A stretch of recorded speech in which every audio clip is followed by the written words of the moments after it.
Hello students, कैसे हैं आप सब। उम्मीद है आप सब अच्छे होंगे। बेटे हम लोग बहुत तेजी से चैप्टर को आगे बढ़ाएंगे, है ना। और जो भी प्रॉब्लम होगी आप लोग लाइव क्लास में पूछेंगे। अभी हम लोग तेजी से चैप्टर को पढ़ेंगे इसलिए कि काफ़ी लेट हो चुकी है, हमारा सब्जेक्ट बहुत पीछे है।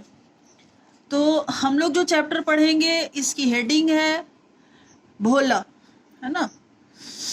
तो भोला चैप्टर जो है ये राजेंद्र सिंह बेदी का लिखा हुआ चैप्टर है। राजेंद्र सिंह बेदी के बारे में भी हम लोगों को पढ़ना है, बट इसको हम बाद में पढ़ाएंगे। अभी हम लोग चैप्टर पे जाएंगे, इसलिए काफी लंबा तवील चैप्टर है। भोला चैप्टर में राजेंद्र सिंह बेदी जो है एक ऐसे बच्चे के बारे में ये अफसाना लिखते हैं जो बच्चा यतीम है, यानी जिसको हम हिंदी में अनाथ कहते हैं, जिसके फादर की डेथ हो चुकी है, उसके वालिद नहीं है और वो माँ के साथ और दादा के साथ रहता है। और इस भोला चैप्टर में उसकी माँ जो है जिसका नाम है माया, माया के भी नफ्सियाती कैफियत को जाहिर करने की कोशिश किया है राजेंद्र सिंह बेदी ने। यानी भोला जो यतीम बच्चा है और उसकी माँ जो विडो है, एक बेवा औरत है।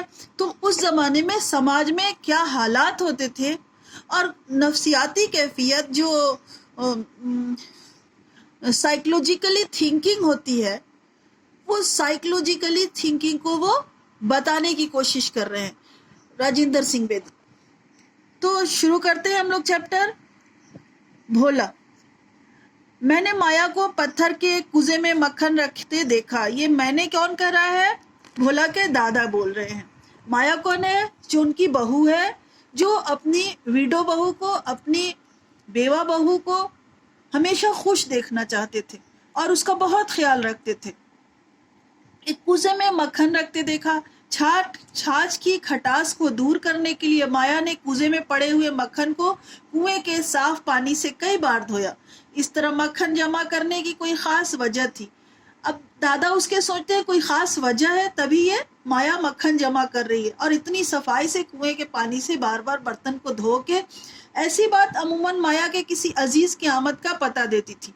जब माया का कोई अजीज यानी कोई नियरेस्ट पर्सन, उसका करीबी आदमी जब आता था तो माया इतनी तैयारी करती थी। तो ये सफाई करना और मक्खन जमा करना ये पता दे रहा था कि कोई उसका करीबी आने वाला है। हाँ, अब मुझे याद आया, 2 दिन के बाद माया का भाई अपनी बेवा बहन से राखी बंधवाने के लिए आने वाला था।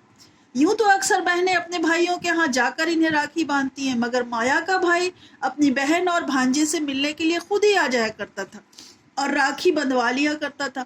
राखी बंधवा कर वो अपनी बेवा बहन को यही यकीन दिलाता था कि अगरचे इसका सुहाग लुट गया है, मगर जब तक इसका भाई जिंदा है इसकी रक्षा करेगा, इसकी हिफाजत की जिम्मेदारी अपने कंधों पर उसका भाई लेता है। नन्हे भोले ने मेरे इस ख्याल की तस्दीक कर दी और गन्ना चूसते हुए कहा, बाबा परसों मामू जी आएंगे ना। मैंने अपने पोते को प्यार से गोद में उठा लिया।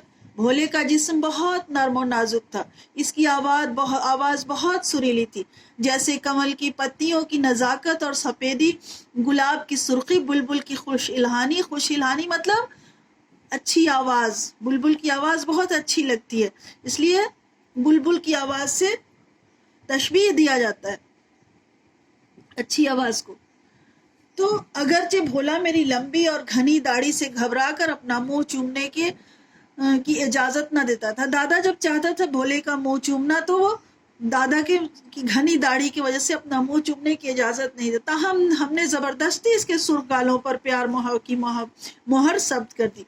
मोहर मतलब मोहर आप लोग जानते हैं ना, जो स्टैंप मारा जाता है उसको मोहर कहते हैं। तो प्यार किया और चूंकि नाजुक और नर्म चेहरा था छोटे बच्चे का, तो जब दादा ने जबरदस्ती उसके गालों पर प्यार किया तो उसके गाल पे नक्शा बन गया,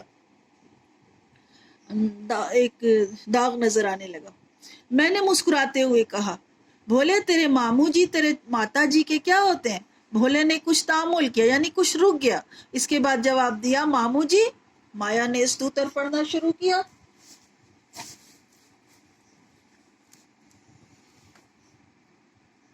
स्तुतर पढ़ना छोड़ दिया। अब जब वो पूछता है कि मामू जी, भोला जो है वो पूछने लगता है मामू जी कौन लेंगे मेरे माँ के, तो माया स्तुतर पढ़ रही थी, उसने पढ़ना छोड़ दिया और खिलखिला कर हंसने लगी। मैं अपनी बहू को इस तरह खुलकर हंसने पर दिल ही दिल में बहुत खुश हुआ। माया बेवा थी, इसे अच्छे कपड़े पहनने, खुशी की बात में हिस्सा लेने से समाज रोकता था। मैंने बारहा माया को अच्छे कपड़े पहनने, हंसने खेलने की तलकीन की, मतलब ताकीद किया कि तुम अच्छे कपड़े पहना करो, हंसा करो, खेला करो। लेकिन वो समाज जो था, उस जमाने का समाज जो था, उस समाज का कहना था कि जो बेवा हो, जो विडो हो जाए, वो ना अच्छा कपड़ा पहन सकती है, ना वो खुश रह सकती है, ना वो अच्छा खाना खा सकती है। आप लोगों ने पढ़ा होगा हिस्ट्री में कि राजा राम मोहन राय ने सती प्रथा खत्म किया था और समाज की इस कुरीति को, इस बुराई को उन्होंने खत्म किया था। तो उस वक्त का समाज जो था वो औरतों पे इतना जुल्म करता था। मगर माया ने आज खुद अपने, और माया का ससुर यानी जो भोले का दादा था, वो चाहता था कि उसकी बहू खुश रहे, लेकिन उसके घर के कोई दबाव नहीं होने के बावजूद भी समाज के रूह फरसा काम, जो समाज में जो ऐसा रिवाज बन गया था, रूह फरसा यानी रूह को तकलीफ देने वाला, रूह को मतलब अंदर जो आत्मा जिसको कहते हैं हिंदी में, रूह को तकलीफ देने वाला ये समाज का एक तरीका बना हुआ था। उस समाज के तरीकों के खुद ताबे कर लिया था। माया ने खुद को उसी तरीके पर में ढाल लिया था। इसने अपने तमाम अच्छे कपड़े जेवरात एक पेटारी में, संदूक में मुकफ्फिल कहते हैं बेटा ताला को। कुफल मतलब होता है ताला, और जहाँ ताला बंद हो जाए उसको मुकफ्फिल कहते हैं। तो उसने अपने अच्छे जेवर, कपड़े, अच्छे सारा कुछ उसने एक संदूक में रख के और ताला बंद करके, और जो चाबी थी उसको जंगल में फेंक दिया था, एक जोहड़ में फेंक दिया था। माया ने हंसते हुए अपना पाठ जारी किया। अब जो माया अपने बच्चे की बात सुन के हंसने लगी, तो उसके ससुर को यानी भोले के दादा को बहुत अच्छा लगा कि आज उसकी बहू जो है वो हंस रही है। अब फिर उसने हंसने के बाद, खिलखिलाने के बाद, फिर उसने स्तुतर पढ़ना शुरू कर दिया। हरी हरी हरी हरी हरी हरी हरी हरी मेरी बारीकियों में इतनी देर करी। फिर इसने अपने लाल को प्यार से बुलाते हुए कहा, भोले तुम नन्ही के क्या होते हो? नन्ही कौन है? भोले की बहन है। तो पूछती है कि तुम नन्ही के क्या होते हो? भाई। भोले ने जवाब दिया, भाई? इसी तरह पे तेरे मामू जी मेरे भाई। भोला ये बात समझ न सका, एक ही शख्स किस तरह एक ही वक्त में किसी का भाई, किसी का मामू हो सकता है। वो तो अब तक यही समझता आया था कि इसके मामू जान इसके बाबा जी के मामू भी है, इसके बाबा जी के भी मामू है, भोले के भी मामू है, इसके माँ के भी मामू। वो समझता था कि ये मामू जो है ये सबके मामू है। भोले ने इस मखमसे में यानी परेशानी में, उलझन में कोशिश की और उचक कर माँ की गोद में जा बैठा और अपनी माँ से गीता सुनने के लिए इसरार करने लगा, जिद करने लगा कि अब तुम हमको गीता सुनाओ। वो गीता महज इस वजह से सुनता था कि वो कहानियों का शौकीन था। वो बच्चा जो था वो कहानी बहुत शौक से सुनता था, इसीलिए वो गीता के अध्याय के आखिर में महात्म सुनकर बहुत खुश होता और फिर जोहड़ के किनारे उगी हुई धूप की मखमली तलवारों में बैठकर घंटों इन महात्मों पर खूब गौर से वो गीता सुनता था। और गीता के आखिर में जो महात्म है वो सुनकर बहुत खुश होता था। और जोहड़ के किनारे, जंगल के किनारे जो घास जमी हुई थी, धूप जो लंबी लंबी घास थी, उसमें बैठ जाता था और इन महात्मों पर गौर करता था गीता के पाठ पर। मुझे दोपहर को अपने घर से 6 मील और अपने मजरों को हल पहुंचाने थे। तो अब दोपहर में घर से 6 मील दूर उसके दादा को अपने खेत पर जो है वो मजरा पहुंचाना था, वो बीज वगैरह पहुंचाना था और हल पहुंचाना था। बूढ़ा जिस्म इसकी मुसीबतों का मार, और एक तो उसका दादा बूढ़ा और उस पर इतनी बड़ी मुसीबत कि उसके जवानी के आलम में 3 मन का बोझ उठाकर दौड़ा गया, मगर अब 20 सेर बोझ के नीचे गर्दन पिचकने लगी। इस बूढ़े पर एक बाप, उसके बेटे की मौत, और उस पर ये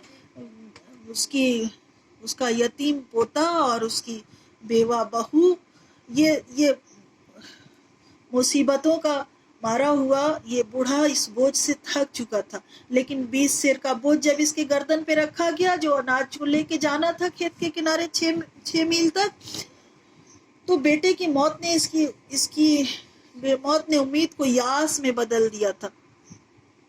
یاس مطلب ہوتا ہے اداسی، تو یاس میں بدل کر رکھے کمر توڑ دی تھی۔ اب میں بھولا کے سہارے ہی اب یہ دادا جو تھا یہ بھولا کے سہارے ہی جیتا تھا، ورنہ دراصل تو وہ مر چکا تھا۔ جوان بیٹے کے مرنے کے بعد بوڑھے کو لگتا تھا کہ وہ مر چکا ہے، لیکن بھولا کی زندگی کے لیے وہ جیتا تھا۔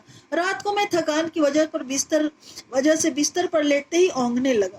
ذرا توقف کیا، تھوڑا سا رکنے کے بعد مایا نے مجھے دودھ پینے کے لیے آواز دی۔ اپنی بہو کی سعادت مندی پر دل ہی دل میں بہت خوش ہوا اور اسے سینکڑوں دعائیں دیتے ہوئے میں نے کہا، مجھ بوڑھے کی اتنی پرواہ نہ کیا کرو بیٹا۔ بھولا ابھی تک نہ سویا تھا، اس نے ایک چھلانگ لگائی اور میرے پیٹ پر چڑھ گیا۔ بولا، بابا جی آج آپ کہانی نہیں سنائیں گے؟ نہیں بیٹا، میں آج آسمان پر نکلے ہوئے ستاروں کو دیکھتے ہوئے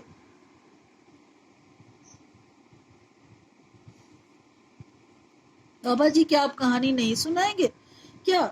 نہیں بیٹا، میں آسمان پر نکلے ہوئے ستاروں کو دیکھتے ہوئے میں نے کہا، آج میں بہت تھک گیا ہوں، کل دوپہر کو تمہیں سناؤں گا۔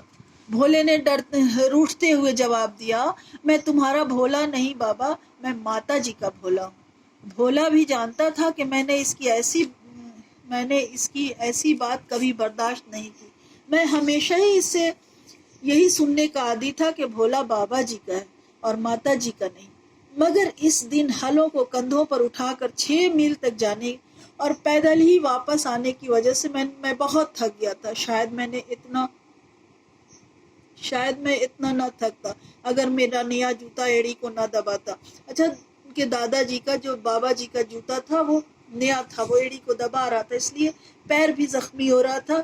دادا اس کا تھک چکا تھا، اس وجہ سے میرے پاؤں میں ٹیس نہ اٹھتی۔ غیر معمولی تھکن کے باعث میں نے بھولے کو وہ بات بھی برداشت کی۔ میں نے آسمان پر تاروں کو دیکھنے لگا۔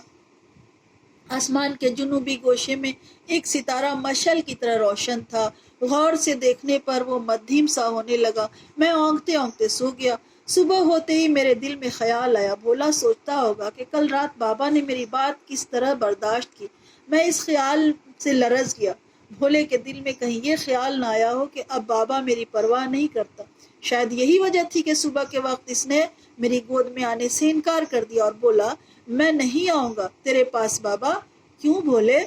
بھولا بابا جی کا نہیں، بھولا تو ماتا جی کا ہے۔ میں نے بھولے کو مٹھائی کے لالچ میں منا لیا اور چند ہی لمحات میں بھولا بابا جی کا بن گیا اور میری گود میں آ گیا اور اپنی ننھی ٹانگوں سے کے گرد میرے جسم سے لپٹے ہوئے کمبل کو لپیٹنے لگا۔ مایا ہر استوتر پڑھ رہی تھی۔ پھر اس نے پاؤ بھر مکھن نکالا، اسے کوزے میں ڈال کر کنویں کے صاف پانی سے چھاچھ کی کھٹاس کو دھو ڈالا۔ اب مایا نے اپنے بھائی کے لیے سیر کے قریب مکھن تیار کر لیا۔ میں بہن بھائی کے پیار کے اس جذبے پر دل ہی دل میں خوش ہو رہا تھا، اتنا خوش کہ میرے آنکھوں میں آنسو ٹپک پڑے آنکھوں سے۔ میں نے دل میں کہا، عورت کا دل محبت کا سمندر ہوتا ہے، ماں باپ بھائی بہن خاوند بچے سب سے اور بہت ہی پیار کرتی ہے، اور اتنا کرنے پر بھی وہ ختم نہیں ہوتا، ایک دل کے ہوتے ہوئے بھی وہ سب کو اپنا دل دے دیتی ہے۔ بھولے نے دونوں ہاتھ میرے گالوں کی جھریوں پر رکھے، مایا کی طرف سے چہرے کو ہٹا کر اپنی طرف کر لیا اور بولا، بابا تمہیں اپنا وعدہ یاد ہے کیا؟ یاد ہے نا؟ کس بات کا وعدہ بیٹا؟ تمہیں آج دوپہر مجھے کہانی سنانی ہے۔ ہاں بیٹا، میں نے اس کا منہ چومتے ہوئے کہا۔ یہ تو بھولا ہی جانتا ہوگا کہ اس نے دوپہر کے آنے کا کتنا انتظار کیا۔